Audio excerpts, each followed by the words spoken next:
बिजली सार्फिन पर अरबों का इजाफी बोझ डालने की तैयारी कर ली गई। एक माह के लिए बिजली की फी यूनिट कीमत में 5 रुपये तक इजाफा किए जाने का इम्कान है।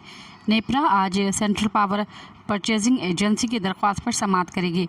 सार्फिन पर मंजूरी की सूरत में 40 अरब का इजाफी बोझ पड़ेगा। ये इजाफी फरवरी के फ्यूल एडजस्टमेंट कीमत में किया जाएगा।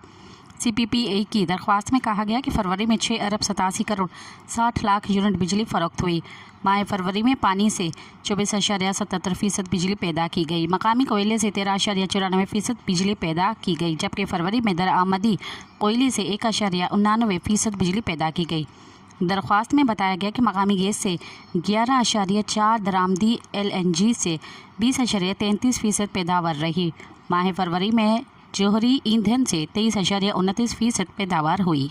मज़ीद ख़बरनि ऐं तफ़सीलात लाइ विज़िट कयो असांजी वेबसाइट www.awamiNewsHD.com ऐं ॾिसंदा रहो अवामी न्यूज़ HD।